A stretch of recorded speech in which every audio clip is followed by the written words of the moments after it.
Good afternoon, and a very warm welcome to our March UNH Sustainability Alumni webinar. I'm Fiona Wilson, and I have the honor of serving as UNH's Deputy Chief Sustainability Officer and as Director of our Sustainability Institute here at UNH. I'm so excited for today's conversation with three amazing UNH alums who I will introduce momentarily. Co-hosting with me today is also Alexis Dwyer. She's our Alumni and Network Stewardship Coordinator here at the Sustainability Institute. And you'll hear a little bit more from Alexis towards the end of today's webinar. We're really pleased to partner with UNH Alumni Relations to bring this year-long Alumni Sustainability webinar series to our community, because we know that we have hundreds of alumni from across the decades who are working in sustainability-related fields, and also who have deep expertise and really valuable perspectives on these topics. We also know that there are thousands more alumni who perhaps don't work in the field of sustainability, but who are really interested in this topic. And so we really designed these webinars to allow you to hear from other UNH alums who are leading experts in sustainability across many industries and sectors. And today, as in each webinar, these alumni will be sharing diverse perspectives on some of the key trends, and you'll gain practical knowledge that you can hopefully use professionally and personally. UNH is a very fitting host for this webinar series as a national leader in sustainability in higher education. We were only the third university to achieve a platinum rating in STARS a few years ago, and today we're still one of only 11 that has this highest level of recognition. STARS, or the Sustainability Tracking, Rating and Assessment System, is a program of ASHE, the Association for the Advancement of Sustainability in Higher Education. And it's a very rigorous reporting platform that measures all aspects of how sustainability is incorporated across the university's curriculum, operations, research, and community engagement. Before I introduce today's speakers, I just wanted to note that we're going to have plenty of time for Q&A today. So we encourage you to put your questions in the Q&A function at any time during the webinar. You'll get your questions in the queue. We'd love to hear from you and what questions you have. So today, what a great topic: hidden toxics in our products and the transition to green chemistry. It's my honor to introduce three amazing alumni who are going to be speaking with us today. Stacy Malkan, who is class of 1990, co-founder and managing editor of US Right to Know, and author of the book, Not Just a Pretty Face, The Ugly Side of the Beauty Industry. We also have Jeff Kohn, class of 92. Jeff is the branch supervisor of the Sustainability and Pollution Prevention branch at the United States Environmental Protection Agency, or the EPA. And last but no means least, Ali, or Alexandra McPherson, class of 1996. And she's the director of the Investor Environmental Health Network at the nonprofit Clean Production Action. So welcome, everyone. So happy to have you here. So I'm going to ask each of you just to introduce yourselves a little bit more, very briefly about your UNH connection. And I'm going to ask you also to tell just a personal story about, what's your connection with this topic, kind of what got you passionate about this topic today. So Ali, why don't we start with you? Great. Well, thanks, Fiona. And I'm really happy to be here with fellow UNH alum. And as Fiona mentioned, I direct the Investor Environmental Health Network for Clean Production Action. It's a Boston-based nonprofit I co-founded over 20 years ago to really advance solutions to many of the issues we're going to be talking about today. I started my degree at UNH as an English major. I really benefited from the liberal arts education, ended up switching to communication. I use that degree every day. But I think the most important thing I would say that my husband and I both got out of UNH, and my daughter today, who's a sophomore there, is just that sustainability is in the DNA of the culture of that school. And so that has really fed my career and it really inspired me to, really take on issues we're talking about today. Ali, do you want to share your story about how you got connected or passionate about the topic of toxics? Sure. It's through household dust.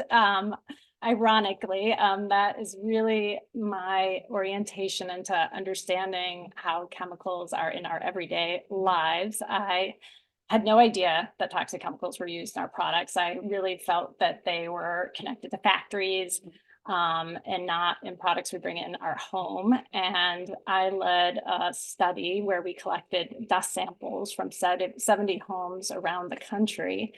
And we assessed dust samples for chemicals. And we found chemicals were in all of the samples, and these chemicals were widely used in our products. And it really showed that there was exposure risks. And my colleagues went on to sort of measure these chemicals in our bodies, our blood, breast milk, umbilical cords. And the science started to evolve and connecting those chemicals to diseases that were on the rise in society. For example, cancer is now connected to exposure risk, and phthalate's one of the chemicals that we looked at in this study. We found that 99% of US residents and children were exposed to phthalates through these products, and that children, one of the most vulnerable populations, they started to link a 20% increase in incidences of cancer. It's also connected, exposure risks are also connected to the fertility crisis we face. There was a huge meta study that looked at sperm decline across men in North America, Europe, New Zealand, and Australia, 59% drop in sperm count from 1973 to like 2011. And they really attributed that to increased exposure to chemicals.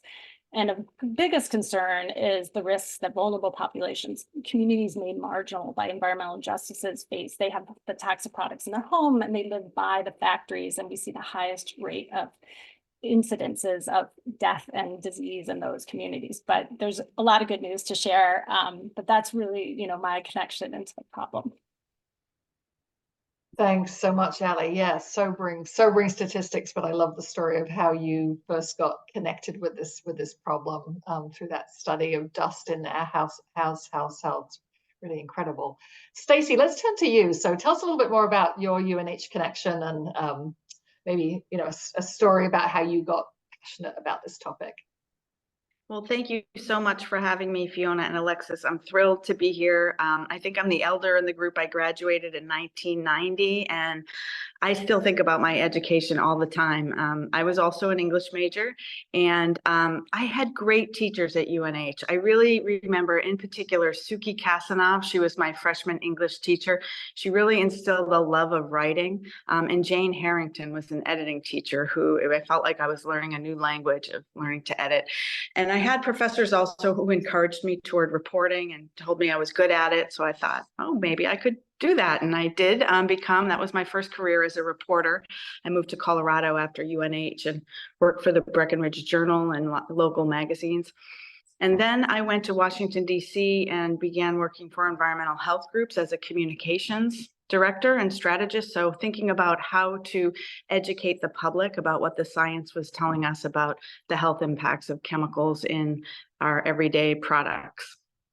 So I got a now 20-year education in really looking at the science and learning how to talk about it in responsible ways. And because it is sobering, as Ali was saying, and but I think it's really important to know, to sort of see what's there and see what's been hidden. So my current group is called US Right to Know, and we're a small public health research group, and we investigate and report on corporate corruption and government failures that harm health. So we do a lot of public records requests and look at what's happening behind the scenes of some of the efforts to get chemicals off the market and the blocks that industry puts up.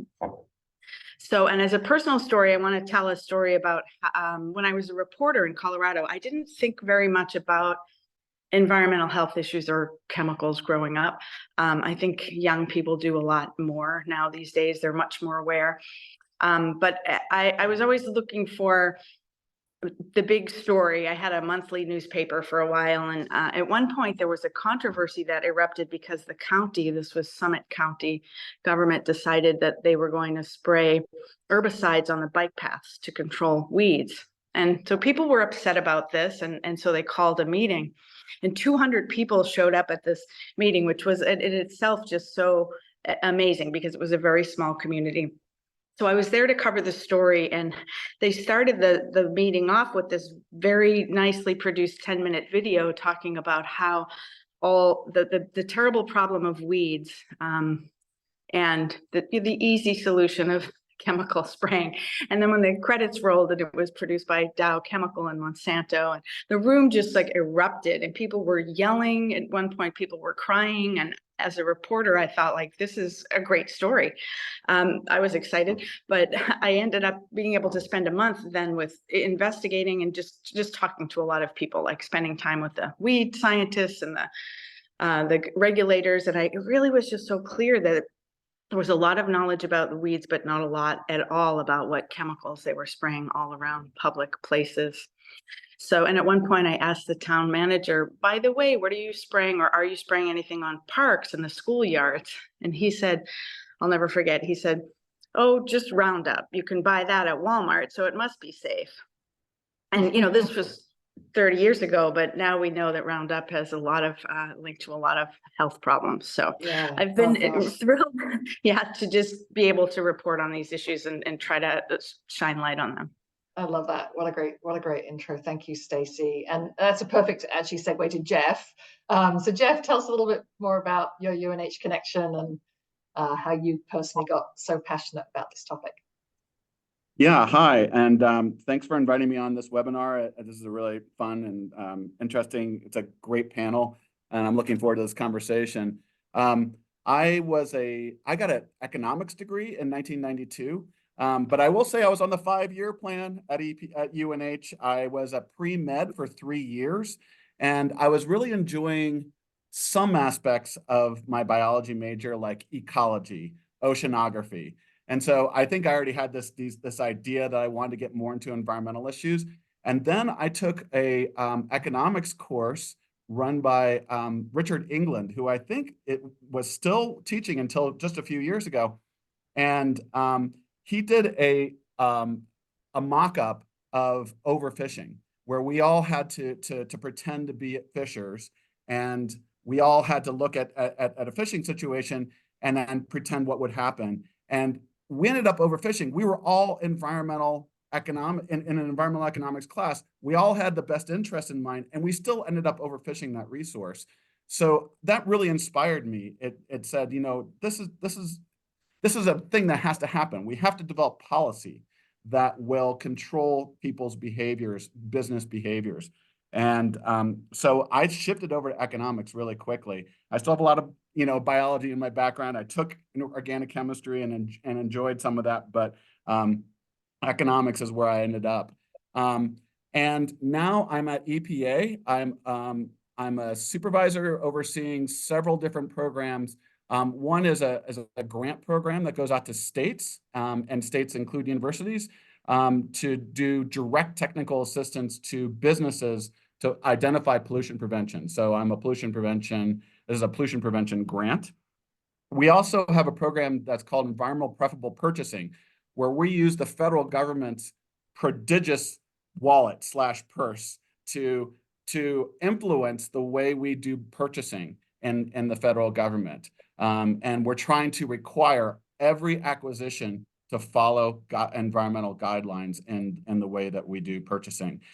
So those are really important. And well, okay, I'll stop there. And I believe you wanted me to talk about the some interesting and personal anecdotes. And the one thing I want to mention was that, or a couple of things I want to mention was that I lived in a 1927 house for 6 years, and it was in our 30s when we didn't have a lot of money. So I wanted to do all of my own renovation. So I renovated my bathroom, and this is before, in my previous position, I was in the lead-based paint program at EPA, but I didn't know at that time, I wasn't in the program yet, that there's still lead paint around. It was banned in 1978, but it's still in almost every house that was built prior to 1978. And even though you may have done a lot of painting, it's underneath. So I took my sledgehammer and I slammed away at my bathroom, creating all sorts of dust. Dust is a problem. We know this, right, Ali? So we created all sorts of dust, and it's very likely that that was lead dust. Now, I had no children in my house at the time, which is really fortunate because lead dust is shown to be really, really important to children's growth. So it was fortunate about that, but it was a mistake. It was a mistake, and it's a toxic that lives in a lot of people's homes. And the other thing that happened was our water. It was shown to have high lead content in DC. So DC water was shown to have high lead content.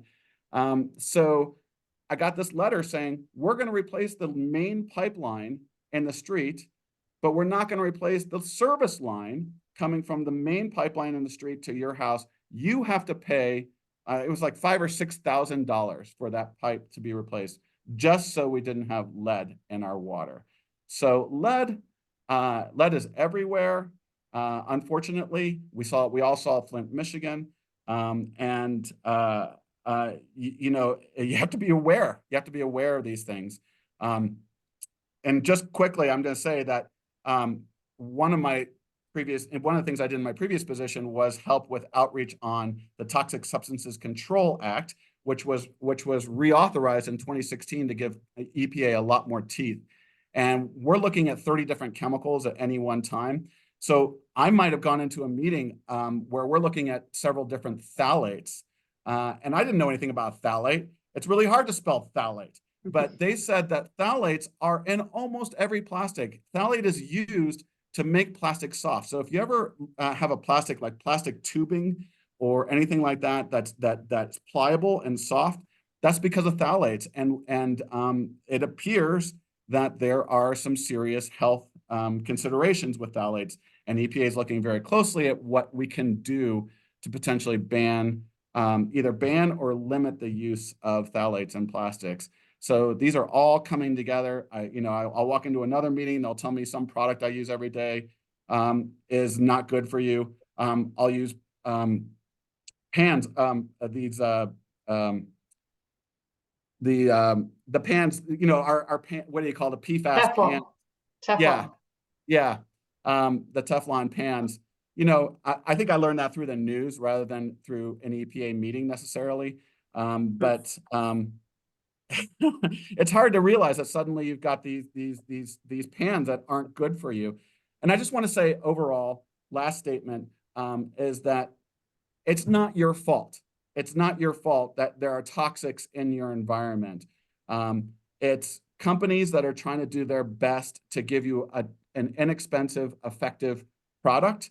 And they're not always aware themselves of all the health impacts, although I think some are quite aware. But it's kind of up to nonprofits, the news, the government, to either regulate or make you aware of toxics in your home so that you can make your home safe. Yeah, I'm glad you said that, Jeff. I think that's a really important sort of point here. Stacy, I want to just come back to you. Ali, you shared some really good sort of statistics and data about, you know, some of these hidden toxics that are in our everyday environment that perhaps we're not aware of. So thanks for sharing those, Jeff. You just shared some, but Stacy, could you just share a little bit more about your work with cosmetics? You know, just I think it's a place that people can really kind of resonate with. So I'd love just to hear a little bit from you about, you know, sort of the toxics that we may not be aware of in the things that we put on our faces every day. Yeah, thank you. We started looking at cosmetics. I was working for an environmental health group called Healthcare Without Harm. And this was in 2001. And the CDC, the Centers for Disease Control, had come out with a study. They had started to analyze the urine of Americans. They look at thousands of people and measure synthetic chemicals that are getting into our bodies. So this research was just beginning at the time. And one of the very first reports was that they found phthalates, the chemical that Jeff was just mentioning, in almost everybody that they looked at. And they were finding twice as high levels in women aged 20 to 40, so women of childbearing age. And phthalates, there was even at that time decades of research showing that they're harmful in various ways, but particularly appears to be harmful to the male reproductive system, especially in utero. So they would see effects. They saw these effects so consistently, they called it the phthalate syndrome in animal studies, but it was effects like birth defects of the penis, sperm counts. It appeared to be an endocrine disruptor. So very concerning, and especially when pregnant women were exposed. So the mystery of why women had higher levels than men, as Jeff mentioned, they're commonly found in plastics. So that didn't seem to be a gender issue. So we thought to look at cosmetics and did a lot of label searches and other kinds of research, and couldn't find any evidence that phthalates were used widely in cosmetics. So we decided to send a bunch of products to a lab to test them. So we looked at shampoos, body washes, all kinds of soapy products. And lo and behold, we found that most of them, 3/4, had phthalates in the products, but they weren't listed on the labels. So this was a big news at the time. We got a lot of media coverage, and we were able to form the Campaign for Safe Cosmetics and ask the question, what else is in cosmetics? And so we did a big research project on that, which I'll talk a little more about later. That's awesome. Thank you, Stacy. So I fully acknowledge this, the first part of this webinar is a little depressing, right? We're hearing, perhaps many of us are hearing, even those of us who are sustainability experts, you know, we're learning a lot on this call. But we do want to focus on sort of progress, solutions. So I'd love to hear each of you talk a little bit more about, you know we have a problem, but what progress has been happening in the last 5 years towards sort of detoxifying our products and towards, you know, what is being referred to as kind of green chemistry. But also what resources are available to people, you know, as us as individual consumers, us as business leaders, people who lead organizations and communities. Jeff, why don't we start with you, and you can just talk a little bit more about some of the things at the EPA.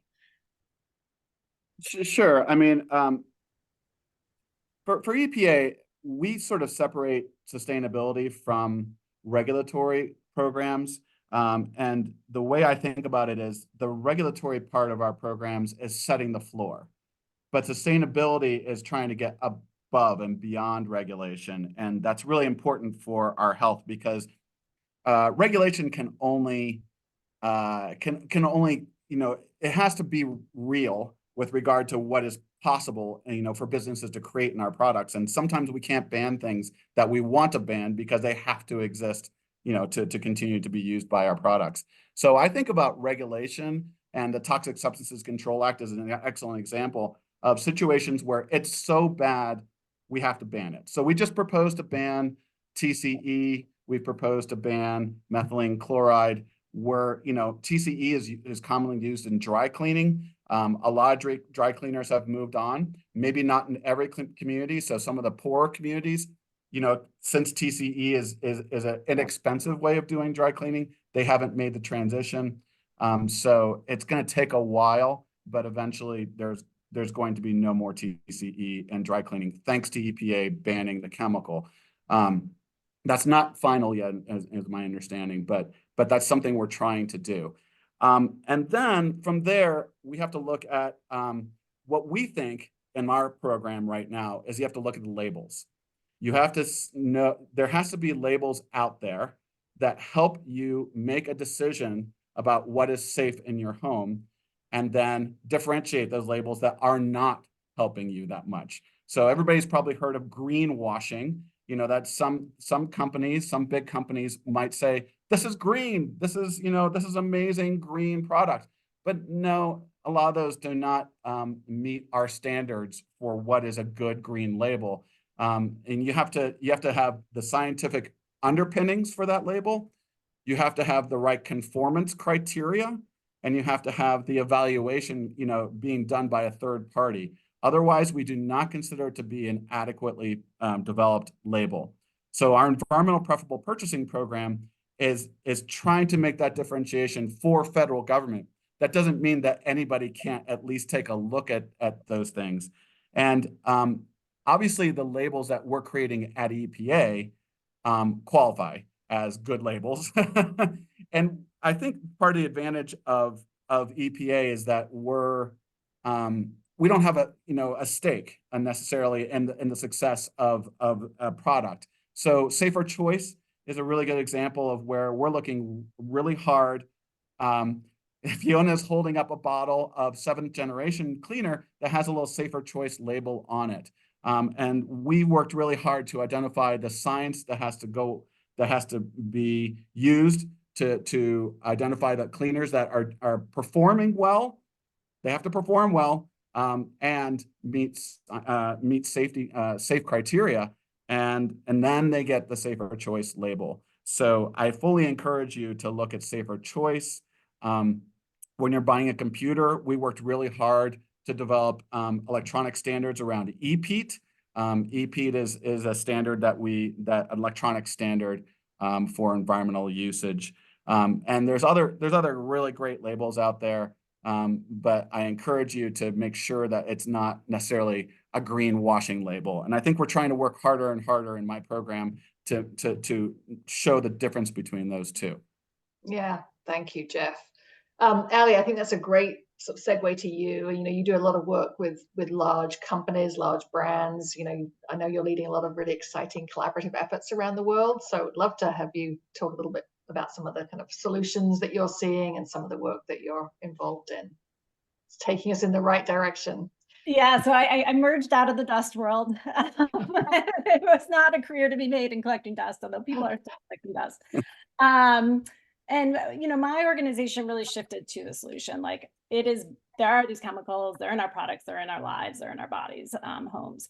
So what's the solution? And really, how do you create new chemical management programs that really design these chemicals out of systems? Like, that was our whole premise of work. So I always look at the first half of my career talking about the problem and convincing people there's a problem. And Stacy and I have worked for almost 20 years on these issues in various ways across all sectors: healthcare, cosmetics, retail, technology, to really promote chemical management programs that design these chemicals out.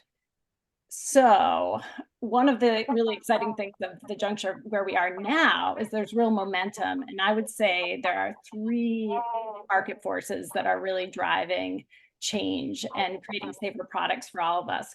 One is consumer sentiment is changing. So the younger generations care about this. 62% of Generation Z prefer sustainable products, are willing to buy more or pay more for sustainable products. And that's on par with millennials. And I know students at UNH care about these issues.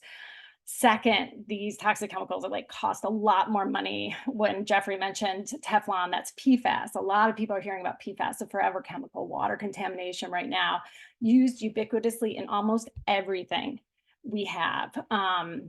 The cost of using that is very, very high right now for companies because it's being regulated and litigated. And then third, investors who I work with right now, I work primarily in the financial community in Europe and the US, really see financial value and they see the business case for safer chemical use. So they're driving companies in their portfolios to adopt really proactive chemical management programs.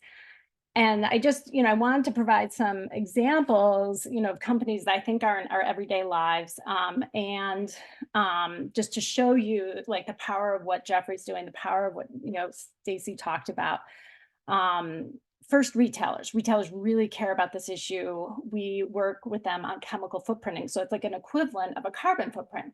We have created a whole metric of how do you measure your chemical footprint? How do you reduce it? How is that, assessed against an independent standard by a nonprofit like Clean Production Action, so that we know there's no greenwashing? How do we know that they're increasing the percentage of safer choice chemicals? So Walmart, Target, Rite Aid, even the discount dollar stores, Dollar Tree, Dollar General, all work with us on a common platform to reduce the use of chemicals in products they sell and drive safer chemistries in their supply chain. And just to give an example of what that means, Walmart made a commitment, a 2022 commitment to reduce their chemical footprint by 17% for just certain like cosmetic and personal care formulated products.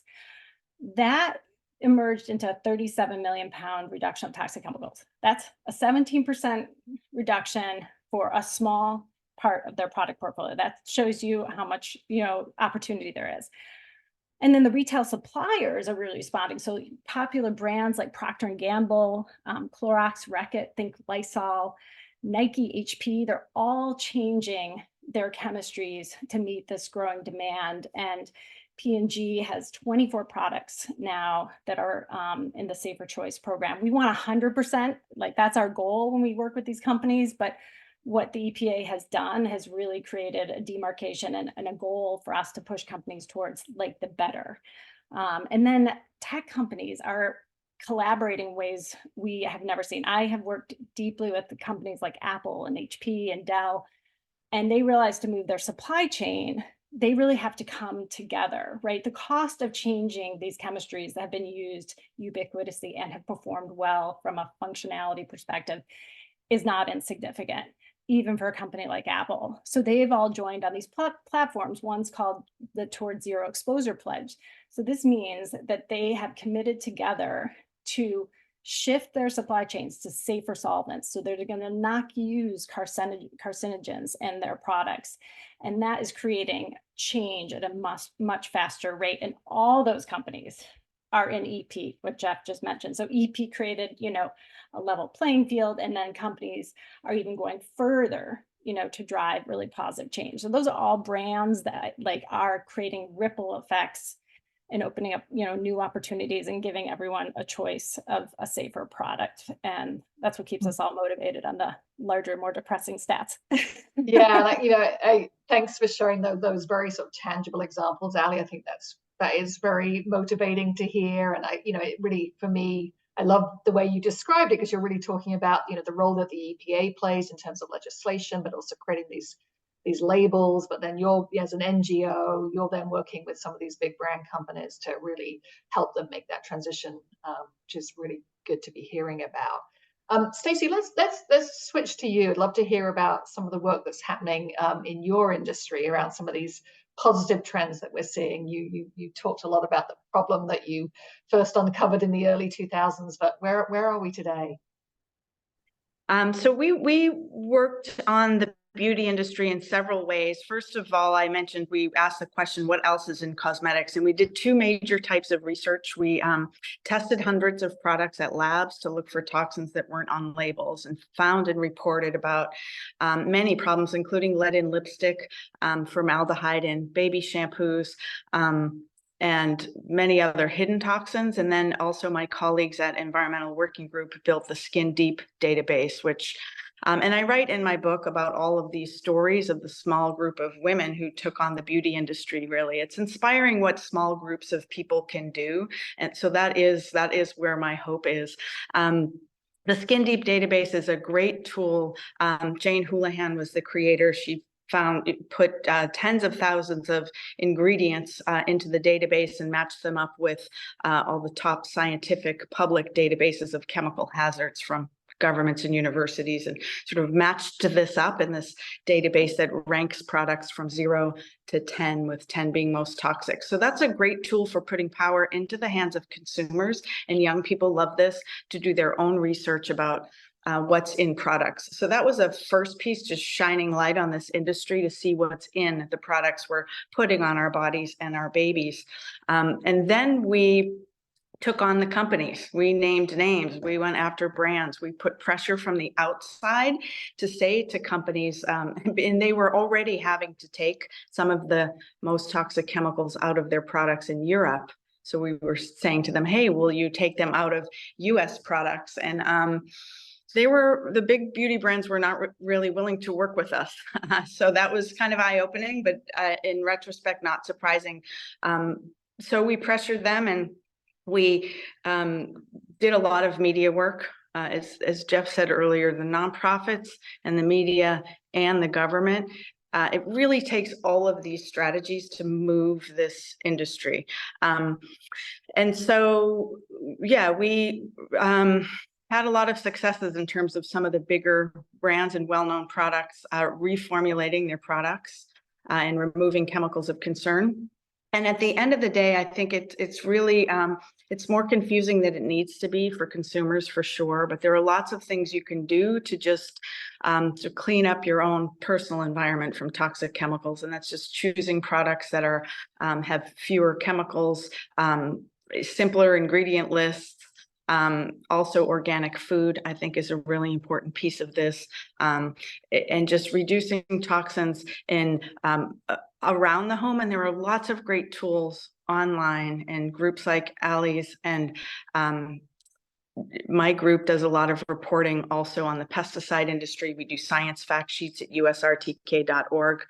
So it's really, once you get past the, I don't want to have to do this, and start down the research trail and start to learn. There are lots of great communities of support to help people make safer choices and to push on companies to clean up their act. Yeah, that's really good to hear, and we'll share some of these resources that you've all been sharing, some of these websites and other things. We'll put these in the email that will go out to people who attended the webinar after the fact, so people can click on those at their leisure. Before we go to Q&A, and I just want to remind people, please put any questions you have for Allie, Jeff, and Stacy in the Q&A function. We'll be getting to Q&A momentarily. But before we do that, would love just to ask each of you, so what does the future look like? You know, we're obviously making some really good progress. That's really heartening to hear. But what do you think should happen now? Like, where are we going with the market for green products? What's happening both here in the US, but perhaps also around the world, that is sort of part of this shift towards green chemistry? Allie, want to go first?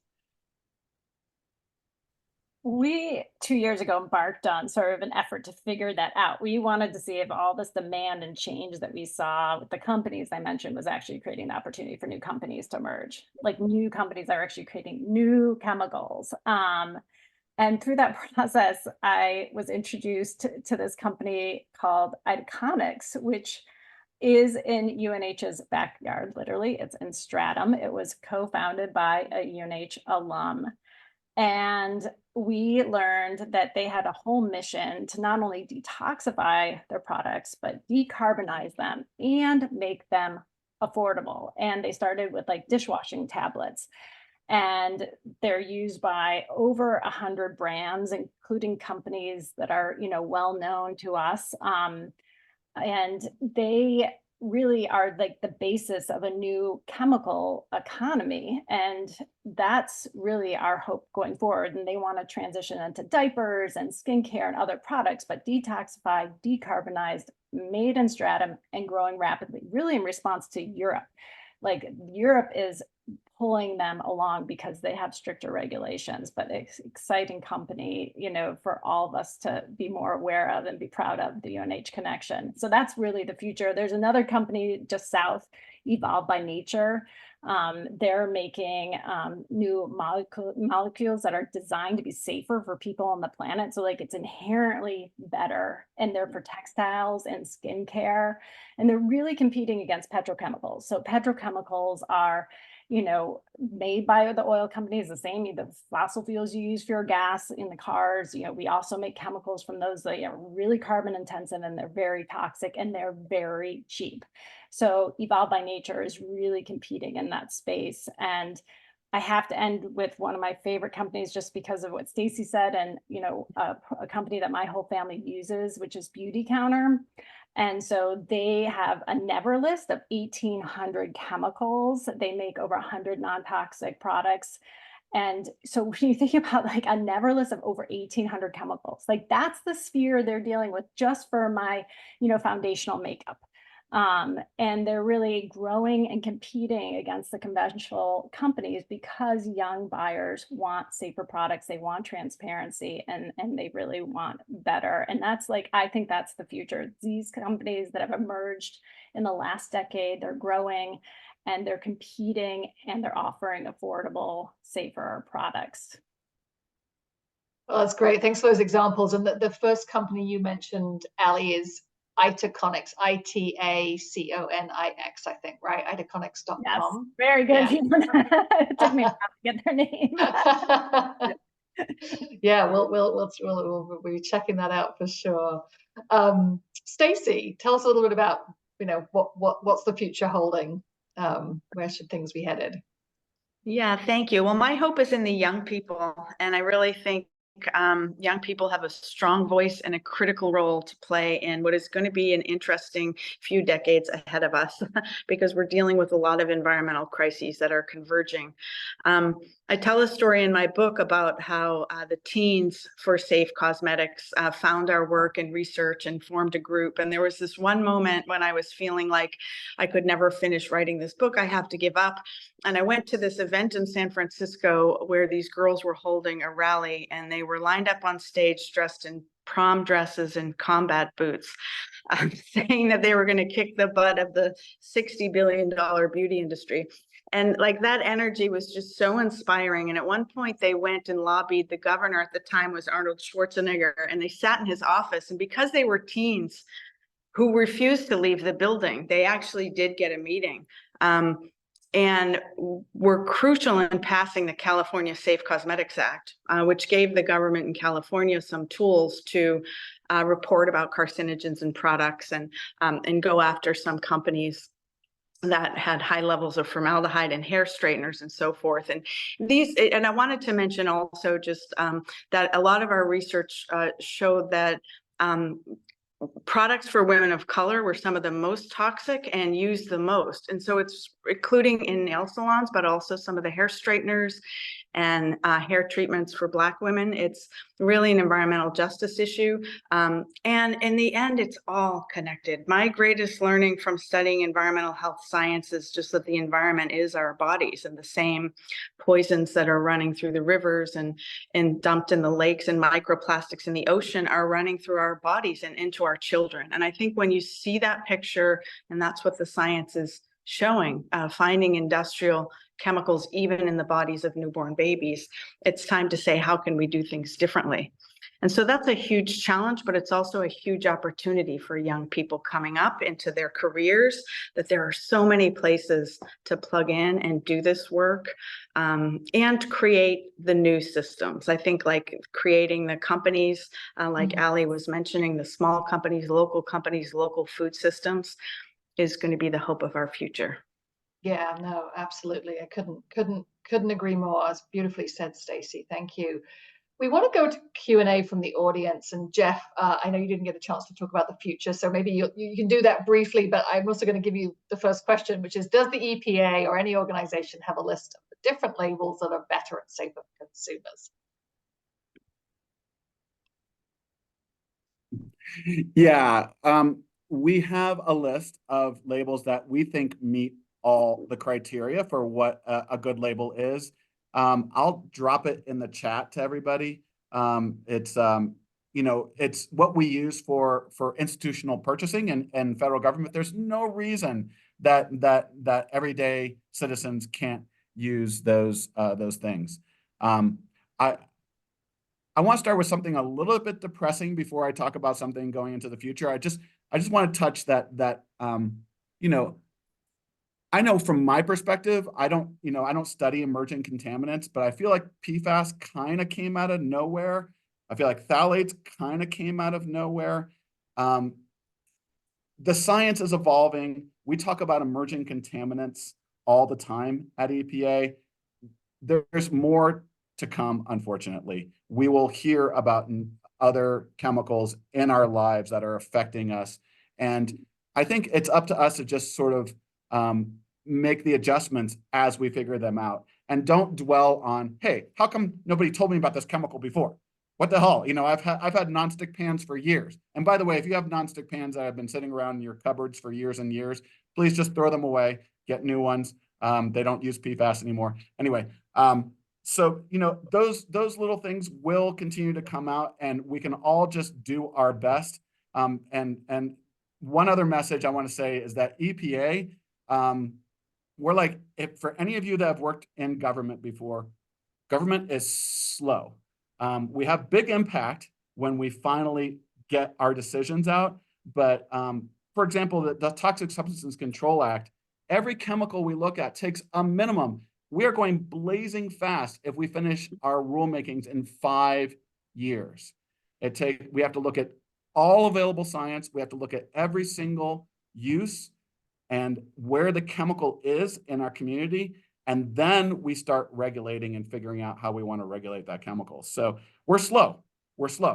And that's why it's, again, as Stacy said before, the combination of, you have to look at the news, you have to look at trusted nonprofit sources, in addition to what EPA is doing. Yeah, well said. There's a question here to all of you briefly. What skills, tools, knowledge, topics, and experience opportunities do you think colleges and universities need to offer to move your work forward? So yeah, great question for perhaps students, related to how do we train students, and what opportunities are there for younger people to be involved in this work? I'll take a Thanks, Sally. I think it's really important to embed green chemistry into engineering and material science and chemistry programs, into the basic science programs. It is not well educated. We have colleagues that are working across the country to help build the curriculum. We work with the material science department at University of Buffalo so they can bring environmental health data into the front end of design. One of the reasons we're in this problem is because it was never taught to even look at environmental and human health criteria at the very front end of design. It's like, we'll deal with the problem later. And honestly, people had no idea how ubiquitous and problematic and persuasive the problem would be. So really integrating it into the sciences is critical. And then I think, lifting up sort of I'm going to be biased on communication. We have struggled to communicate on this issue effectively. And so helping, really translate this through communication departments, I think is obviously a bias of mine. And I think one of the reasons I've been able to, work in this space is coming, with a degree, that helped me understand how do I make this relevant to audiences and everyday people. So those are just two, thoughts and ideas. I'd be interested in other ideas. Yeah, Jeff, any thoughts on, you graduated from the business school with a degree in economics. Any thoughts on sort of how business education needs to sort of integrate these topics? Actually, I kind of want to address this from what we need at EPA. Yeah. So there's been this trend at EPA of valuing less the generalist. So, even though I have an economics background, I consider myself a generalist at EPA, and I consider myself a very good manager and developer of regulations and standards. However, EPA is trending towards only taking on science degrees. We're looking for biologists, physical chemists, pretty solid background in science and have that degree. That's how you move forward. That's how you get hired at EPA, and that's how you move forward. We have direct hiring authority from the returning Peace Corps volunteers and Fulbright. So once you graduate, if you're interested in federal government, I suggest that you do a tour in returning Peace Corps volunteers. And to a person, I can't think of anybody in my team that has done returning Peace Corps that regrets it. It's all life-changing experiences for people. So that's a recommendation. But yeah, I maybe you get like an economics or communications or business minor. That would be, I look for people that, personally, I look for people that not only can understand the science, but can communicate it. I don't have that many really, really good communicators. I would love to, if I could hire Stacy and Allie tomorrow, I would, because I need people that can tell our story better. We are not great storytellers at EPA, and we need better. Thank you, Jeff. I appreciate that. And I do have an answer that I wanted to give a short answer to this question, and also just say that communication of the environmental situation and crises is crucial also in nonprofit. I always say, like, fund the communicators, and that's a hard thing to do. I wanted to just answer that question briefly from the perspective of what I think colleges could be offering to help the next generation. I'd love to see more interdisciplinary studies so that chemists are studying biology and economists are studying biology and agricultural development people are studying climate science. And I just think our problems are all connected, and so are the solutions. And so coming from different disciplines and really getting to know these connections and dealing with the connections between our problems is going to be helpful for anyone in the future. And I always also tell students, the best thing for you to do is whatever gets you fired up. That's where you can be the most useful, because every single part of the system needs change. So whether it's business, nonprofit, government, media, you can be a change maker right from where you are. Yeah, we love that message too, Stacy. And you know, it's one of the reasons, to your point about interdisciplinary sort of expertise and sort of mindsets. It's one of the reasons why UNH launched a dual major in sustainability about 6 years ago now. And it's a program where you students have to have their primary major. They could be engineers, they could be in the College of Liberal Arts, they could be in the College of Life Sciences, they could be in the College of Business and Economics, but then they can dual major in sustainability, so they have that sort of overlay. And it really, those classes in the dual major really sort of bring all of these things together to help our students really understand kind of this interconnectedness and sort of how we develop effective solutions to some of these big sustainability challenges.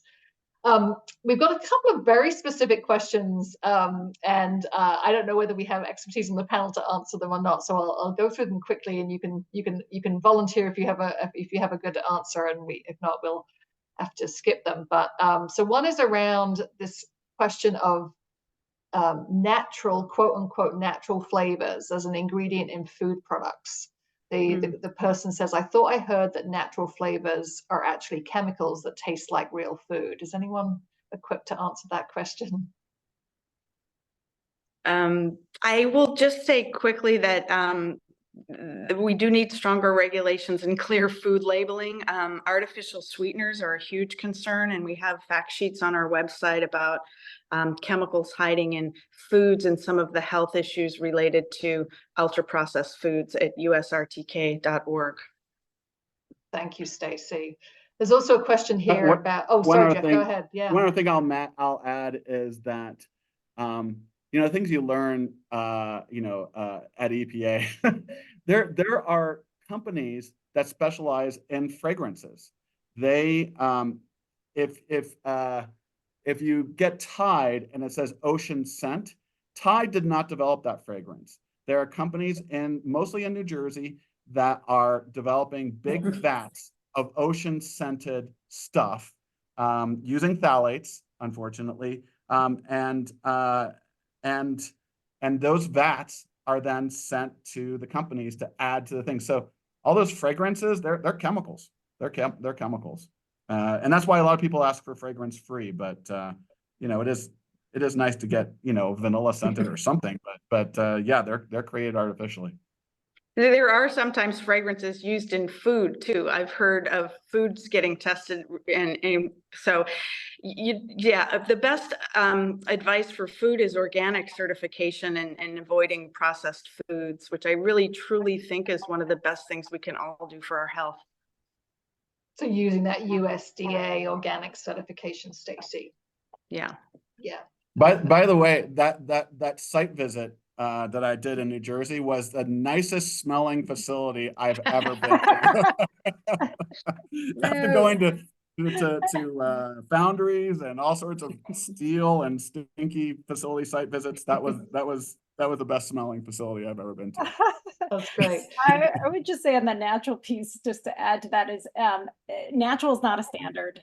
It's not nature-based when they say natural cosmetics. I see it used all the time. I think it's a real warning sign on greenwashing. I think they're trying to convince you it's healthier and better, but it's, unless you see organic or unless you see disclosure of ingredients, I definitely would not trust the natural label.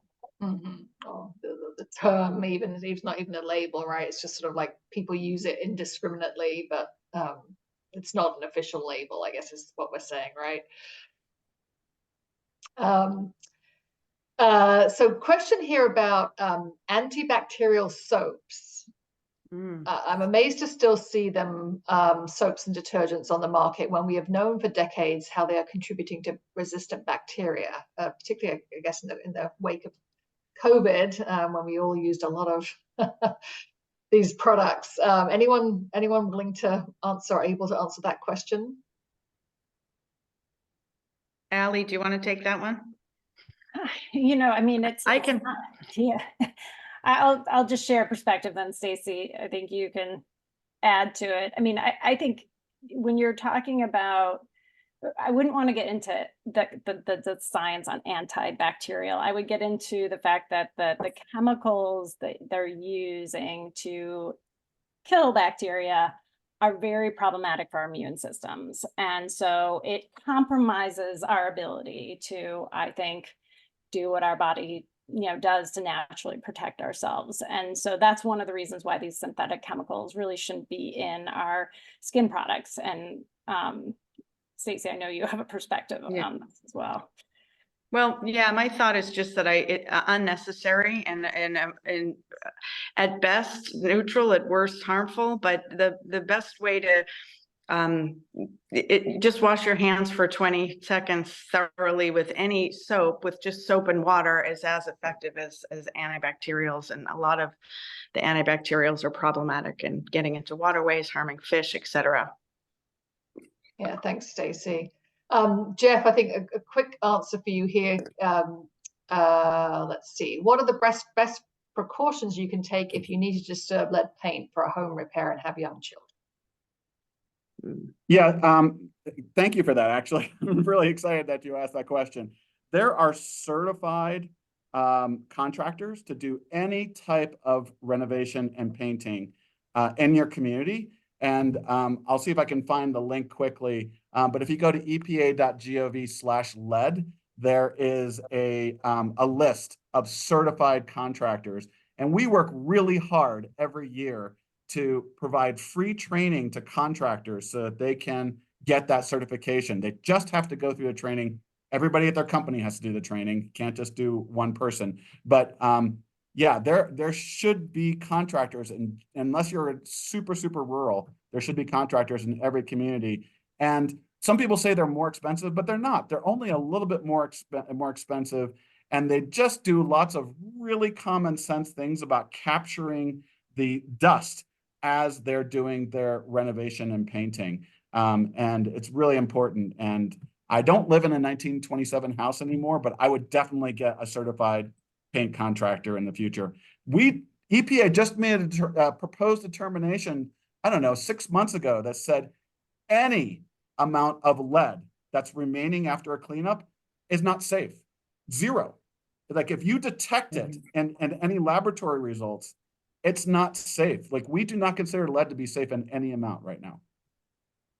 Well, this has been an incredible conversation. I'm so grateful that we have you as alumni of UNH, and thank you all. You're all doing such incredibly important work in the world, and it makes me feel safer to know that you're on the topic and driving solutions here. But thank you for being here. Thank you for all the work that you're doing. I know I learned a lot myself, and I'm sure many of us on the call learned a lot today as well. So thank you so much. I'm going to hand over to my colleague now, Alexis Dwyer. She's just going to share a few closing comments with you. Good afternoon, everyone. I'm Alexis Dwyer. I am the Program and Network Stewardship Coordinator here at the UNH Sustainability Institute. And I'm so delighted you all joined us today for this incredible conversation with our amazing and inspiring alumni. And if you are local to the UNH area, New Hampshire, Seacoast region, we would love to have you join us for the Bee Impact Clinic and Climate Action Clinic Showcase and Reception on May 1st from 4 to 6 p.m. in the MUB in the Stratford room. You can type in the link on the screen to RSVP. I'll also put it in the chat right now. Oops, looks like my copy paste didn't work, but I'll get it in there in a second. There. So definitely RSVP if you're interested. The event is incredibly inspiring, being able to meet current UNH students as well as hearing from leaders in sustainability at organizations that are advancing this work in our region and beyond. And of course, if you aren't connected with us already, we would love to be connected with you. You can see some different ways we've listed here on the slide to get involved. And if anything piques your interest, such as participating in the Bee Impact Clinic or perhaps the Climate Action Clinic with your organization, or coming back to campus to speak with students to share your experience, please reach out to me. We would love to connect with you. And of course, we hope that you attend our other UNHSI events. And if you are a UNH alum, specifically, we'd love for you to join our LinkedIn group, which is called UNH Sustainability Alumni. You can search for that on LinkedIn, request to join, and we'll approve it. But thank you so much for joining us today. We're really glad you were able to make it. Thanks, everyone. Thanks for a great conversation. Really appreciate it. Thank you very much. Thank you. That was fun.